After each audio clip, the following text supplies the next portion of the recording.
Okay, now I think it's all good. I'm guessing that you hear me. Yeah, I hear you, but I don't know if the stream Okay, does. I'm hearing myself, so that's also good. So I It's think great. now we're live, thankfully. I think that this always gives like the inspiring sessions a bit of a like on the edge kind of moment just from the get-go. Uh, Yeah. so yeah, well, welcome everyone to our November inspiring session. First of all, to all who are celebrating Happy Thanksgiving.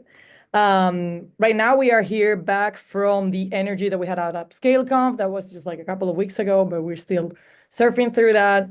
We had a blast. We met a lot of incredible people. We get to meet you as well. We get to meet our Yes. invite. Thank you for the invite. Yeah, that was great.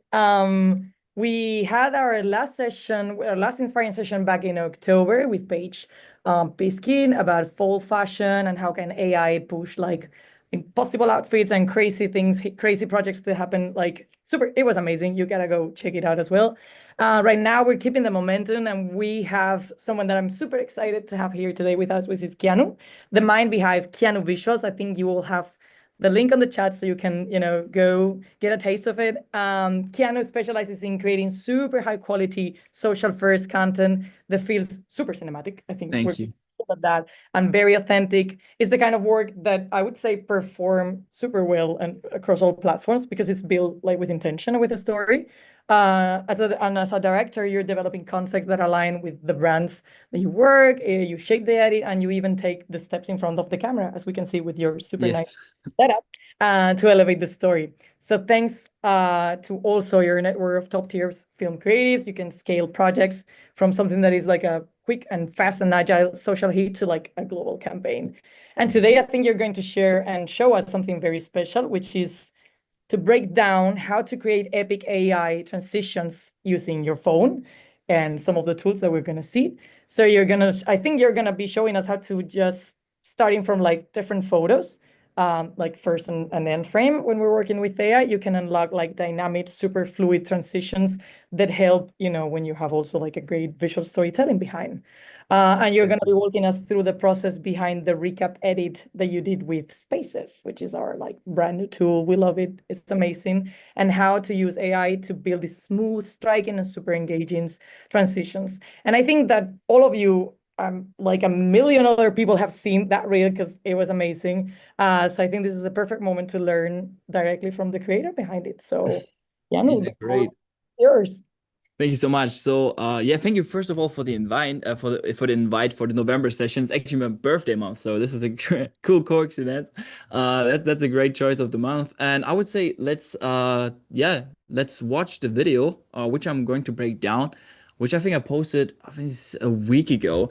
I prepared everything here. This was really exciting because I heard first time at Upscale conference about Spaces feature, and we started the edit right after the conference. So yeah, this was pretty exciting. It was like the perfect project to start exploring Spaces and the node-based editing AI workflow. Like this was really exciting, and a great project to start with. So I actually have my After Effects timeline prepared here. After Effects might look a bit complicated if you haven't opened it before, but I would try my best to just keep it as simple as possible. Explain all the major steps, and hopefully you can take something away to spice up your videos. And so I would rather just play it probably here so we can get a taste of what the entire video looks like in case you haven't seen it. If you have any questions during any kind of step, feel free to ask me. Just write in the chat. Yeah, so we can get the most out of you guys and having a nice session here.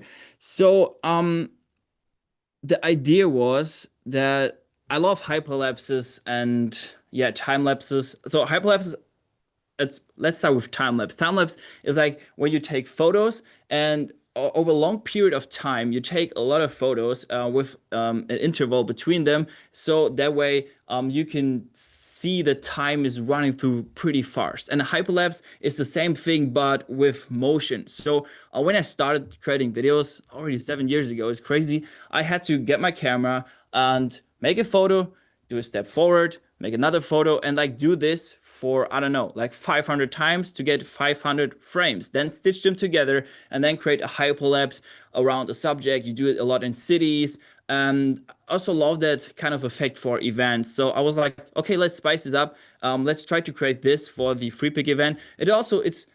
I had the idea for the first and last frame feature, which was already released before, which you can use just with Kling right inside Freepik. But Spaces made this process a whole lot easier. And you can see here, all of those shots here are just single photos I took on my phone because I wanted to explore how far I can push it with just using my phone. So that I didn't use any DSLR. And the great thing is I didn't have to do 500 photos for like one sequence of 3 seconds, which is great if you're at an event like that, because I also wanted to connect, I wanted to talk to the people. I want to listen to the great speakers. And so with just now being able to take 2 photos instead of 500, I think this is just crazy. And you can get camera motions that wouldn't be possible with taking those photos. And especially transitions. You can see here we transitioned from one location to another as well with AI, with using the first and last frame feature. So this is all based on photos. So, but I didn't want to start with the hyperlapse. I wanted to start with the kind of invite and then dive and transition into Malaga. So I actually kept the well-designed badge here from the event, and I thought it could be cool to attach some photos there. So we actually took some photos because I was able to take the crew of the Creators Club. We also have an e-learning platform for video editors. So I had to bring 3 of the top creators from the Creators Club to the event as well, which was super amazing. And Dimitro, who is there, actually supported me also with this project, helped me to generate the perfect clips for this one here. So I wanted to show the photos in kind of HUD interface overlay here. I tracked it to the badge, and then there's a kind of a loading animation to like fill the gap between the photos, and then there comes in like a Gaussian splat, and this Gaussian splat is actually also created with AI, or with the help of AI. More to that in a second. And then I'm actually created an AI transition because I took the first frame screenshot here and then transitioned to a drone shot, which was also created with AI. And then we pushed it all the way through the event and create some cool effects. So I would say we jump right in. I'm going to show you in detail how I created each of these sequences. And if you have anything, let me know. Feel free, Sophia, to interrupt me at any point and ask something.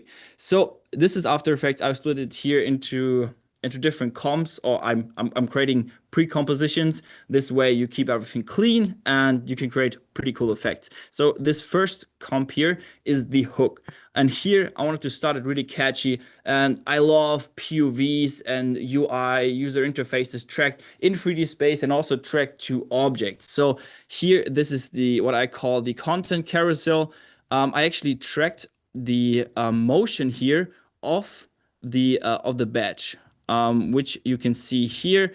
I used Mocha for that, which is a pretty cool tool to track surfaces. And this was like the first try. I just had to draw around this arrow, because those arrows perfect for tracking. You have a really, really nice contrast because it's black and white, and this way I could track the motion and could place then the elements next to it. So with this tracking data, I then had to define how the carousel should look like. And usually I'm rotating 9:16 images like in the kind of horizontal way, but I want to do it different. So this time I used 16:9 photos and then rotated it in a vertical spin and rotation, which I think turned out pretty cool.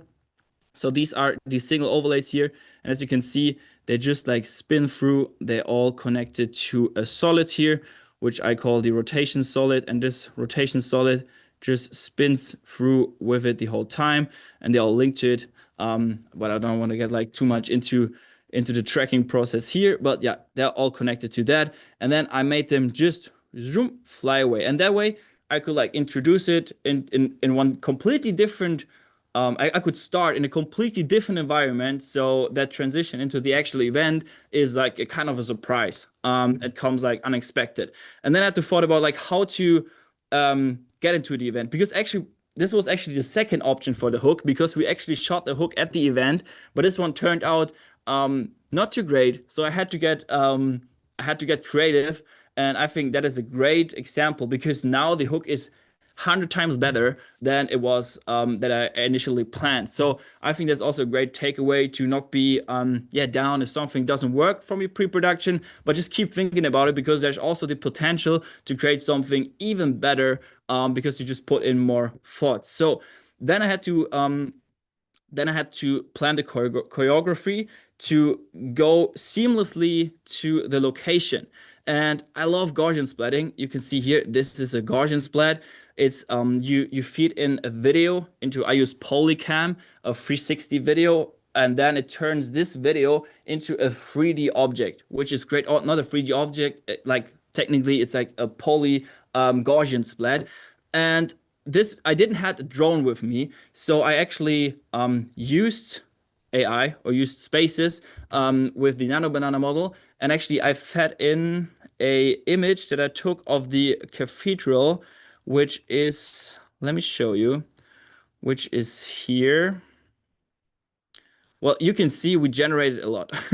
So I fed in this image here. I was in front of this cathedral and I thought it looked super nice. So I just told Nano Banana with one prompt, transform the view of the cathedral from a close-up, which is not really a close-up, well, kind of a close-up, to a ground level, from a ground level perspective to a aerial bird's eye view, like kind of a drone shot. And that is actually what I got right here. And I thought like, this is just great. It's not 100% identical. Like if you're from Malaga, you probably know that that it looks different around it. But for my purpose, that was all good. Like I'm speed ramping everything and making everything pretty fast. So no one, I think, is going to like see it. They're going to be busy with just with the visuals itself. So I actually took this drone shot and then feed into, I think this was Kling 2.5, and I prompted to rotate around the cathedral. So this way I could, my thought was to get a 360 around the cathedral to then make a poly scan out of it. It didn't work. It did not really work for 360 degrees. I think it was a little bit less than that, but it still worked. You can see here, I used Polycam for that. So I just uploaded my video here, and then it generated me actually like a kind of a poly splat. It's not 100% accurate, but that doesn't really matter, since I'm using it more as a HUD kind of hologrammy mockup or lookup. So this totally worked for me. I just had to crop it a little bit because I only wanted to see the cathedral, not the buildings next to it. Because you can see here, if I would place it like that on the table, the cathedral would be covered here from the houses. So I had to crop it, but there's like a crop tool right in it. So I could like just crop it in here and then export it, and then bring it back into After Effects and import it and just 3D track the scene, which you can see here. Well, let me quickly make this one a little bit smaller so I can show you the, I think it would be interesting to see the original clip just by itself. So you can see here, this is the shot I actually took. So for the POV ones, for the choreography, you really have to think about what you want to show and how do you want to show it. So this was it. And from here, we're jumping into the AI transition. I knew that this should be my last frame, which I want to do a screenshot of, and then transition into the aerial drone shot that we are creating right after. So this is the original shot. I 3D tracked this shot and then placed the cathedral here on top. So here you can see this is the 3D tracker. And let me quickly turn this one on as well. So here, so I kind of 3D track the scene. 3D tracking means After Effects analyzes the camera motion, and that way I can place stuff in 3D space, like here on the table. It's just really important to have some sort of contrasty points around the area you want to track. So After Effects has some tracking references to get a good result. So I then yeah, played around with the Gaussian splat. I added a couple of effects, so it's like coming in smoothly like that when I'm typing on the table. And actually here, I made it bigger. So I just scale it up just like that to interact with that. And that is the, yeah, that is the whole intro hook scene. And to create a transition, I wanted to dive then into this drone shot. So I actually created this drone shot inside Spaces as well. So let me quickly jump into Spaces. You can see here. So what I did, since we had this aerial shot of the cathedral now, which I created with Nano Banana, I could just use this one as a first frame and then feed in the image that I actually took at the location as the last frame. So that way you can create drone shots without like with just one iPhone photo, like literally like that. You don't need a drone. You can, yeah, create drone shots now pretty easy. And I wanted to like introduce the environment Malaga, like the location, and then dive in and give a little bit of context where we're at. And I thought that would be a great shot to dive in and making a transition from the Gaussian splat sitting here on my table in my studio to Malaga is pretty hard. To a drone shot in Malaga, yeah, a couple of or even like a year ago, it would be pretty hard. But now with AI, you can literally generate this transition. So that's exactly what I did. So I took a screenshot here, like this is my last frame. I took a screenshot and then I took a screenshot of the first frame of the drone shot. And I just used this as a first and last frame. I had to do a couple of tries, but literally like that, we can seamlessly, like this is just one video. I downloaded from Spaces and I just speed ramped it. Speed ramping means I changed the speed with speed curves and added some motion blur. And that way we seamlessly transition into the drone shot of Malaga. So as you can see here, this is how it looks then when it's speed up or just like that, we are in. And I found a pretty cool song where they had like, yeah, where they had like right before the drop that this little part where it goes like, and it was perfect because I could like match the speed ramp right to it. So you can like literally see how the audio could feel like, you know, so it goes in like that. Yeah, if you want to pull it up in Instagram, you can listen to it with the audio. So it was perfect. So we go in and then it drops. And then I created, yeah, a lot of or we created a lot of hyperlapses and yeah, smooth camera motions. What we can dive in next. So is there any questions to like that part? Yeah, people are asking, some of them are very interested in knowing about the prompts. So like the specific prompts that maybe you're using to get like those transitions to be smoother. Maybe the prompts that you have in Spaces. Yeah. Maybe we can also share them, like maybe we can show them here if it's okay, and then we can share them tomorrow on our Discord channel or something like that, so they can like get a hold of them. And we also had another question, which was if somebody needs to have Adobe After Effects, but I'm thinking that that is more related to like the editing part rather than like Yeah. the transition part. But yeah, for you, it's a big part of the process as well, right? Yeah. So I do everything in After Effects afterwards. So that is like my go-to software. And for the prompt, actually, I didn't do this one in Spaces because I was just trying this in somewhere in the AI suite. So, but for the prompt itself, I can give it to you. But honestly, one thing I do is I just feed the first and last frame into ChatGPT or any large language model of your choice and just yeah, go back and forth with ideas for transitions, and then ChatGPT gives me the prompt. But like in general, it the prompt, I feel like the prompt doesn't even matter that much rather than your idea.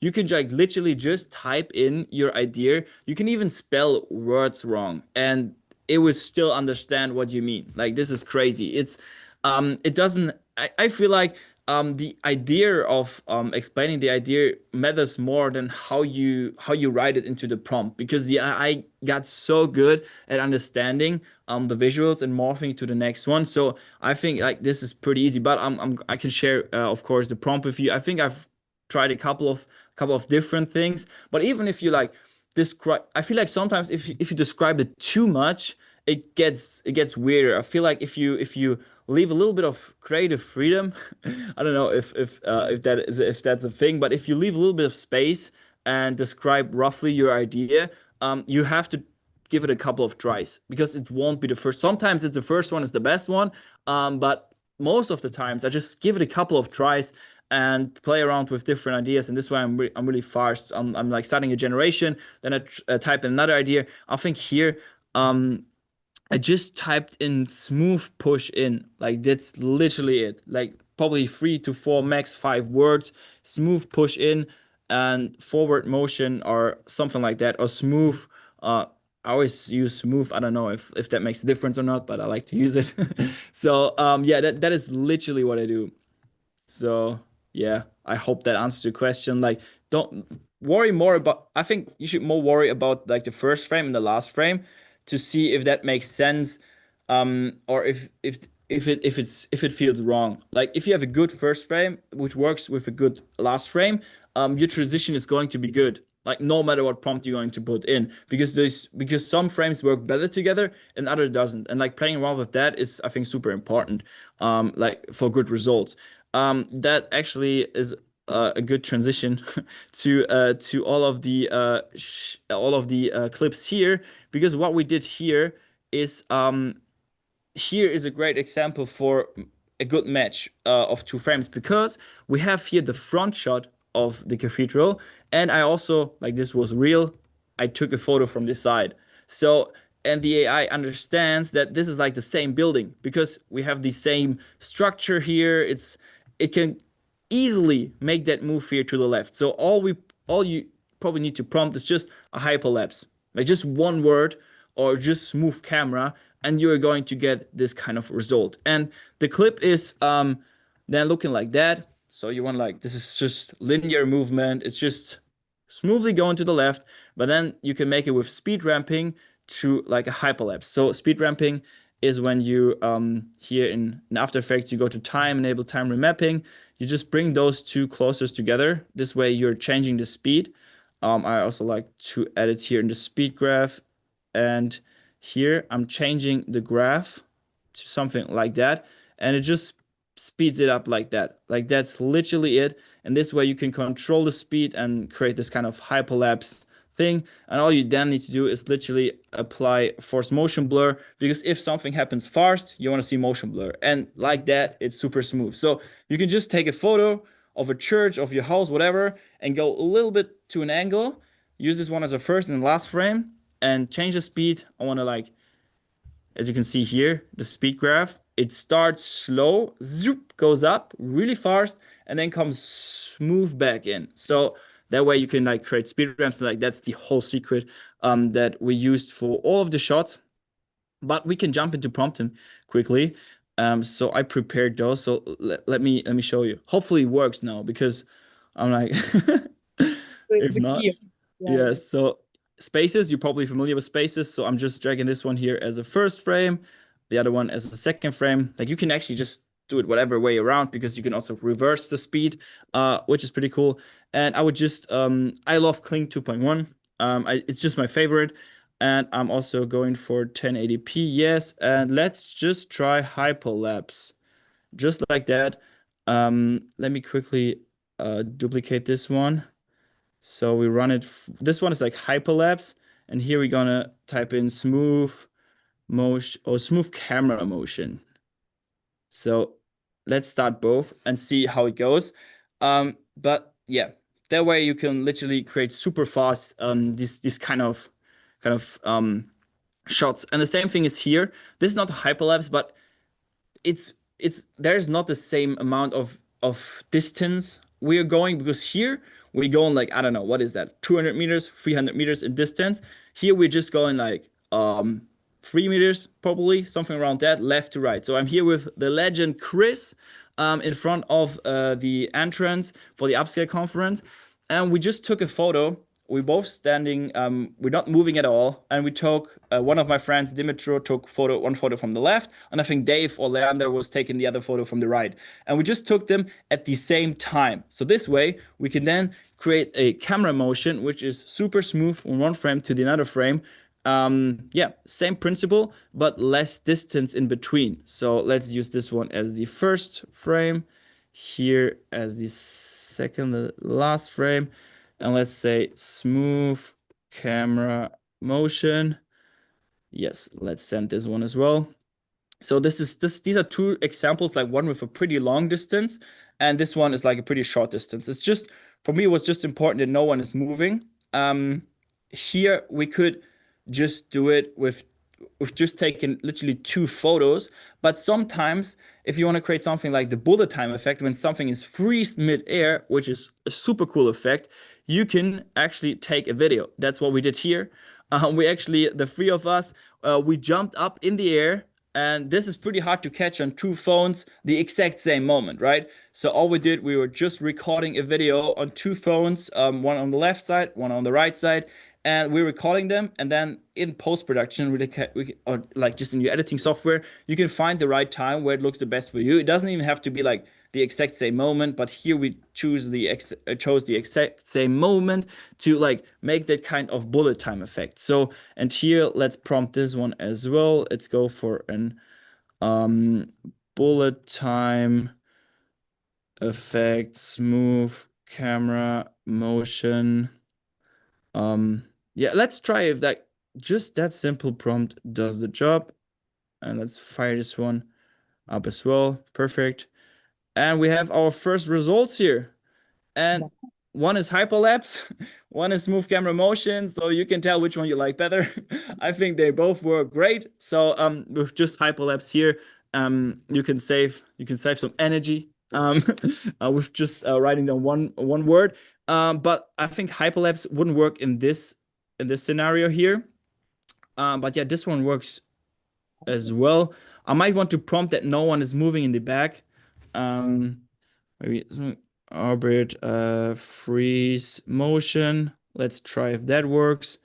Let's give that one another try. But I think this one is great. Like this is exactly what I just showed you here. Like this is almost the identical clip. You know, it's really important to get those pictures right, those images that you feed in as a first and the last frame to nail your generations, to get a good generations. And yeah, the same here with that shot. And we have another one here at the event. We took some photos from all kind of different angles. We took some at night, not what night, like some at the party and some when the room was actually empty. So this way we could actually stitch them together pretty nice. We are here. Yeah. So here we stitched them together. We took some with like the whole empty space and some with the party. And here you can see it slowly should turn into a party and like the lighting is changing, which I think is pretty cool. Here, even the horse starts running. And here you can see here, like this is exactly the same principle. So we're gonna create this one now. Here, everyone is freezed, and it would be pretty hard to create this with a camera because you have to uh yeah, you have to walk through all the crowd, and you know people are going to stay where they stand. They're not going to move for you, so you're gonna like go back and forth, and like your back hurts because you've been filming the entire day, and you know then it's going to look shaky and not that nice. And this way with like literally just two photos, let's try it up here. We can like create that kind of shot, and we spend some more time to define those prompts. As you can see here, we have them all in the assistant notes. So yeah, we actually fed them into ChatGPT, and we were asking for a really detailed description.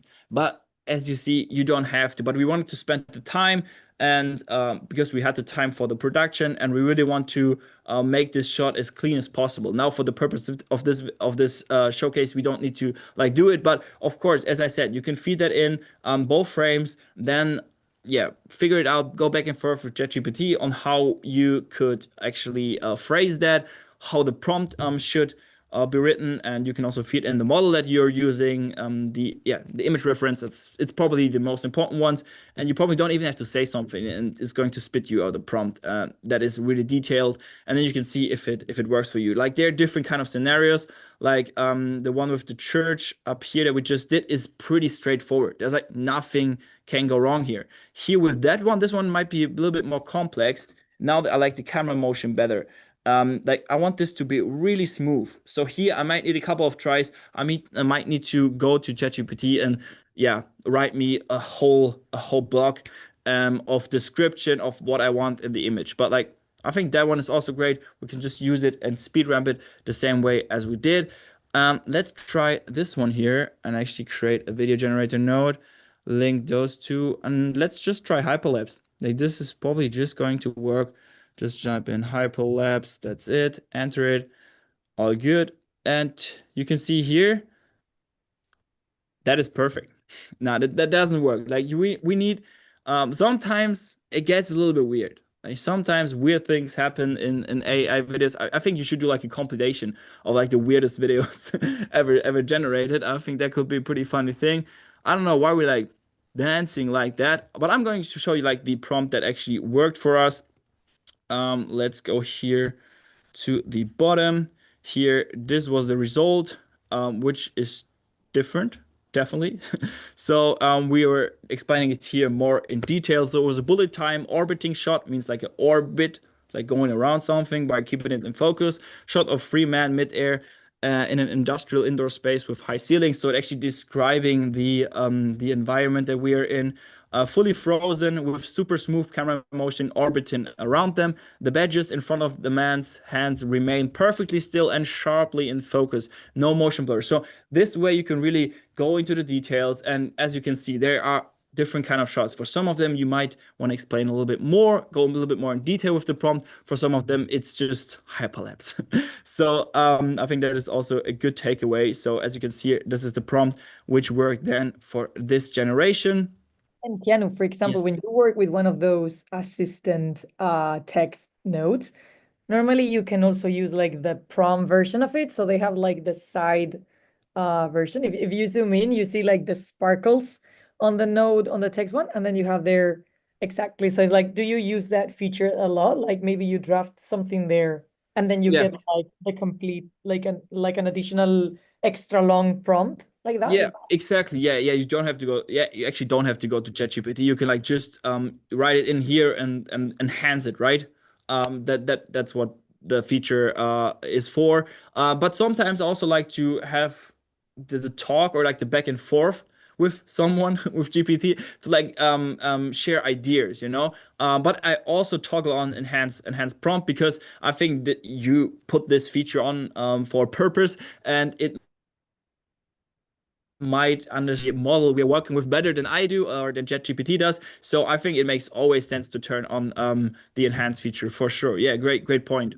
That totally makes sense. So would We have definitely recommend that. we have some questions as well if you want Yes. kind of go through them. There's a lot of things. Actually, there's like a lot of After Effects questions, but I think that this is not the space to go through them. I think that you can send them to Keanu via your Instagram or whatever you feel more comfortable. We have a question about, oh, let me go through them. If we have camera movements on Freepik, I know we have some of them in the video generator, so maybe not in Spaces as of now, but I know that there's a tab when you can go through them and there's like low angle and like a bunch of camera movements, like a lot of them. So they're there. People are asking, how do you create prompts? Do you use AI chat to prepare them? I think you've gone through that a bit. Yeah, So I uh, do. another question is, how long did this whole project take you? So that's very interesting as Hmm. That is interesting. I probably don't remember because there's so much going on at the same time. It's not like that I can like log in and just like work on it for I don't know, 3 days because there's so much going on and so much on the table. But I got support from Dimitri on this one to support me with the generations. We were at the event together, so he knew the photos. He took some of the photos. So I think in general, I I mean, I had to reshoot the intro again. I had to come up with a concept for that. So I had to focus more on creating that intro sequence with the HUDs and somehow make that work to make that clean transition. And at the same time, I wanted like support on the end for the generations. So Dimitri did an amazing job here on the generations. And I think together we probably spend if you go like it also depends on how many hours you work a day. If you go like for a normal day, I probably don't have a normal day, but 8 hours, let's say 8 hours. And we probably spend like 2 days. If we would like spend 8 hours a day, we probably spend like 2 days on that edit. I don't know if like I completely lost the feeling of how much amount you should put into a video, because I'm telling people like, oh, yeah, I just did 7 days for this edit, and they're like, 7 days? I'm spitting out videos that I have done like in 2 hours. I'm like, okay, that's like where I have my selection process done, but maybe I'm too slow. But yeah, that's usually it takes always 2 days for a good edit, I would say, like where you can get ready. And this was like really working out well. Like you see here, everything works out pretty nice. I think it sucks time if the models don't work and you don't get what you want. But look at that here. Like this was not a second prompt. I just rewrote it. Like this one was a little bit too shaky for me. There was too much going on. So I just changed it to smooth camera and freeze motion. It didn't really freeze motion, but there's definitely less happening. So now we can just take that, and my workflow would be to definitely upscale this one. I don't know why, but you don't have upscaler in here yet for video. Definitely add this one. I'd love to see it in here. So I actually have a second tab open then for the upscaler in Freepik. I think the upscaler is also great. And then use the upscale there. And then with this upscale clip, just bring it into After Effects.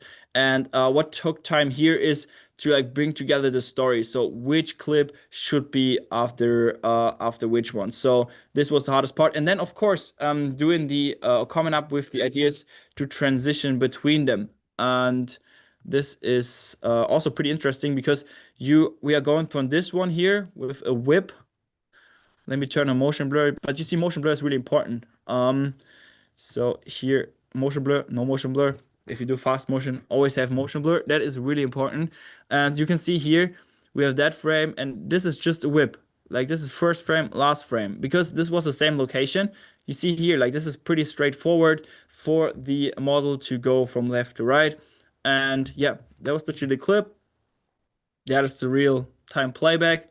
And just gotta speed ramp it, and this way you can go from one to another, and this way go through the whole entire event. So yeah, I think yeah, we are at the question how long it took me. So I'm about 2 days. Yeah. So is there anything else?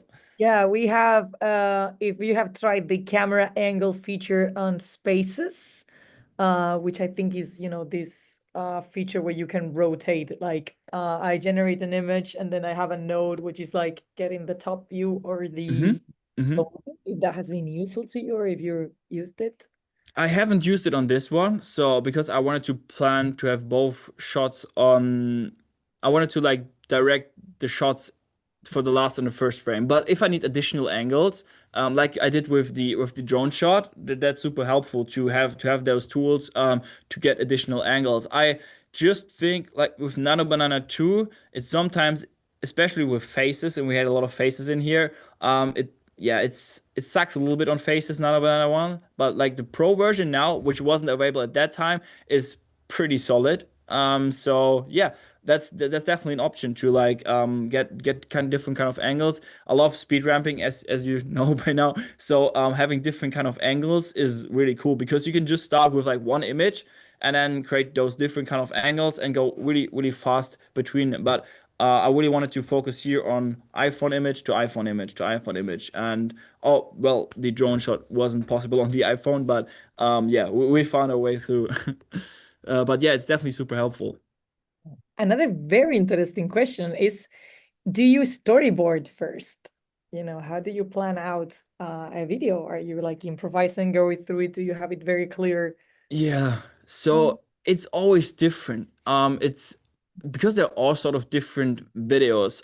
If we have like a big production where like a team is involved and you have booked your locations, you have booked models, you have a certain deadline to it. You need to prepare everything for the day to work. You need to be aligned with the client 100% because there's no reshoot. Like this is all extra money, extra time that you don't have. So there's everything like as detailed as possible where AI is really great at because now I can even place myself into the storyboards, which is pretty sick, and you can like really create those videos. And I feel like you should practice that and do it for your projects if you have especially spare time because this way you are practicing to get the right shots, the right angles, the right location, and describing and working with the AI because at some point you might be able to use that skill for pre-production as your main production. So you probably won't have the shoot afterwards. So definitely invest in that. But like for this one, I just had the concept in mind and I didn't know what is going to happen. But I know with this concept that I had in mind, I can literally do just anything. Because as I said, I didn't want to like shoot. Well, we brought the whole gear, and on the way there, I switched it to like, we're only gonna do this concept because I actually had the idea to shoot everything. I had my cameras with me. I brought my bag because we had the whole family with us there and our friends, and we had just too much to carry. But at the end, I just used my iPhone. Even I brought like my cameras and everything and the gimbal. But yeah, I actually decided on this one, like on the journey to get there, to do it different, to actually showcase what I thought like what would be the best way to show that. So I didn't know the location, so I couldn't really like pre-produce it for this one because for in that sense for pre-production you need to know the location, the angles, you need everything in advance. So I could do with this one I did everything in advance that I could with planning it with the concept, and I knew that I could just fit in anything that I could do. But then like pre-production is also important, of course, to just be confident and to know what you're going to do. Either if it's just writing it down in your phone into the notes. I had the idea for the stage, of course. But I just wrote it down in note, like in my notes on my iPhone. I wanted to have the stage. I want to have like a party shot. I wanted to have an entrance. I wanted to have a drone shot or like some sort of city Malaga vibe before I actually go into the upscale conference location. I had that in mind, but for that case, it was totally okay to not do like a visual storyboard, but like just in text, a checklist to actually check each shot and also like add additional ones on the way. So yeah, there's all sorts from like super heavy pre-production. Like we had a shoot on Saturday for Samsung, and this was like 8 hours at -4 degrees. Like this was at night. It was crazy. So you don't want to like stand there and don't know what to do because it's cold, you know. And I have booked my crew, so I don't want to waste their time. And yeah, so for that cases, yeah, it's prepared. Yeah. I think as long as everybody has like a story behind it, like no matter the way that you plan it out, whether if it's Yeah. visual or everything. So I think we're gonna go with the last question, which is if you work collaboratively in like this space to create everything, because like I don't know if some people know, but Spaces is a tool that can be collaborative, so you can invite other people in to edit. Exactly. That's what we did on this one. So I actually have, as I said, I worked with Dimitro. Great work, and he like we worked together on this Spaces. I could give feedback instantly. I could see him live, like doing his generations and changing things. You see the others members cursor or your team members cursor on here and changing things. So he didn't need to like send me like videos, like upload them somewhere, send them to me, or like download them. He can just like tell me, oh, just edit a few new generations. Check out the empty disco hall. So we just threw that in here, and we didn't need to like share the footage. We didn't have to like create a drive. We could just like throw, because I had photos on my phone and he had content on his phone, and we could like just throw it in and like just work on that here together. And I think that's really cool. Because yeah, you have infinite space here. At some point, it might be a little bit it might be a lot if you jump in there and like there are 500 images and they're all connected to some sort of nodes, and yeah, you might want to like get a small brief on that. But yeah, I think overall it's pretty yeah, it's pretty self-explaining. So yeah, it's great to collaborate. And I also have my team here. I also created this BTS timeline format for myself, which is like a behind the edit look, where we show the prompts, we show the timeline, and I have my team to my team can jump into that and see what I have generated and then take screenshots of that or like get the videos instantly, without sharing anything with them because they have access to my project, so they can instantly create the content for like the BTS timeline format. So we can like this is super fast and easy. That's amazing. I think it's great to see like, how many use cases and like how you guys make the most out of Yeah, space. That's great. and it's just been a few weeks, And so yeah, more it's to been come. out for like no time. Like it feels Yeah, like speak about ancient history with something was like not out 2 months ago. yeah, So that's yeah, right. I think that we're precisely on time. Like it's 45 sharp. So thank you, Keanu, for this super insightful You're session. welcome. Like, And actually, pretty funny on the last one here. I wanted to, because we do social media content and it's going to automatically loop again, I thought it would be cool to actually make a clean loop. So this way, I actually tried one thing. And as you can see here, well, do I have the loop here? Yeah, this is the loop. So you might not, you might haven't seen it, but my studio is like right next to the Upscale conference location. I think everything this feels like home. Yeah, yeah. we're moving to So Malaga at this point. Yeah.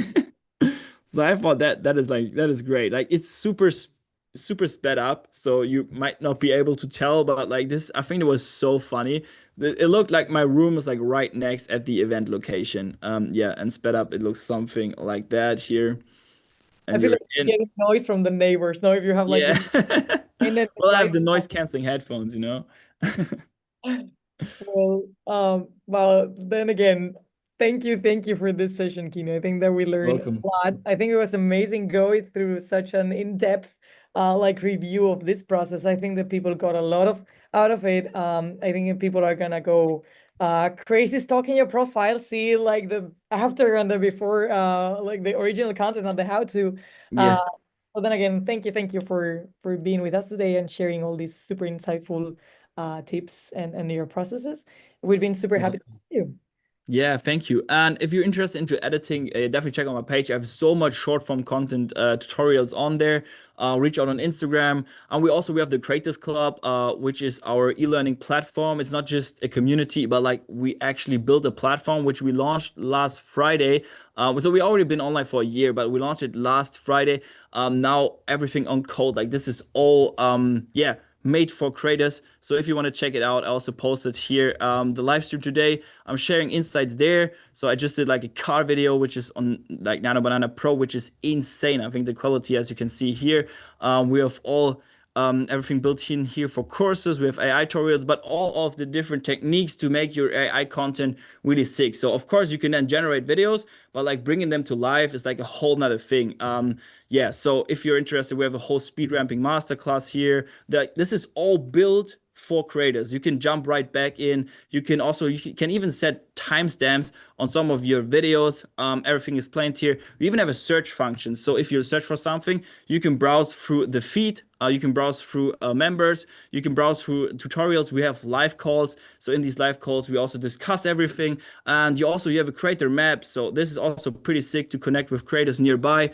So everyone is here on the map, which is I think is super sick feature. Of course, you have direct messaging and everything. And yeah, this is yeah, I'm so happy with what we have created here. You have profiles with yeah, you can build your profiles to connect with all of the creators, and yeah, it's been a blast to create this. And we have also, it's not just me as a teacher there, but we have Kate and also in the live calls. Actually, our members, already three of them turned into teachers. So they started like from zero, and now they have their own classes here. As you know, Dimitro explains now the speed ramping. We have Kevin now with the Gaussian splatting and with the Villa edit, and he is crazy because he actually came up with the idea. He does real estate videos. He just started like recently, but all of the mentions were empty. So he actually used AI to fill it and to like bring it to life, as you can see here, which is I think just insane because he speed ramps into something, he shows a location, and then boom, brings it to life with just a screenshot and like filling the space. And here you can see changing the season, and this is just I think it's just amazing. As you can see here, he does like all the AI generations and then brings it to life here inside After Effects and does the transitions. And like this is just like AI in combination with video editing is just it's like it's over. Like this is just insane. So yeah, if you're interested in that, we have closed our doors until next year, but we made a special link for you for the Freepik community, Oh, which should be in the chat. So yeah, if you're interested in that, we'd love to see you there. And we also have a social media masterclass there because I think like social media is insane for us creators because you can now like build a personal brand. And yeah, it's more than 5 hours where I'm talking about my journey. And this is like the doors. That's why I'm here today, because I started posting on social media and creating social media content. Like the demand for it, for like high quality content, short form content is just it's just insane. There's so much opportunity and money to make. It's crazy. So you should start it, and yeah, be excited about it, because this is not just like, for me, it's not just a job. Like, you meet so many exciting people. You can travel, and you can like do whatever you want. You can have cool projects, and social media, you can actually, that way you can connect easier with other creators and also with people, and you can like create videos in the niche that you're interested in. Maybe you like cars, maybe you like villas, maybe you like some sort of sport, and you can like combine that with your job, which is, I think, yeah, it's a cool time to be alive and to create videos. So Definitely. Like the yeah, platform looks amazing. I think that people, we just, thank you. the link would just drop in the chat. I'll even actually love to have like a look around because it looks like super interesting and I'd be Yeah. Yeah, learn. we spent a lot of time on that.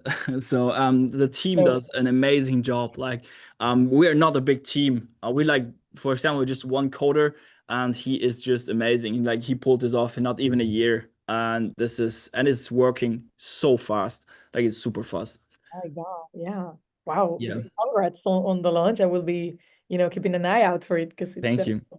super, super interesting. So yeah, then again, our 45 minutes are gone. I think that I had Yes. a blast. I learned a lot. I hope that you had such a That's great great. Yeah, time. I had a lot of fun. So thank you, thank you. We'll be hoping to see each other around, whether if it's another upscale, whether it's another Yes. inspiring session, we'll see each other's around. Um, Great. so thank you, Keanu, and thank you to everybody who watched this session. Yeah, Uh, thank you. Thank you for joining. yeah, we'll be seeing each other very soon. Yes. All right. Have a great day. Bye.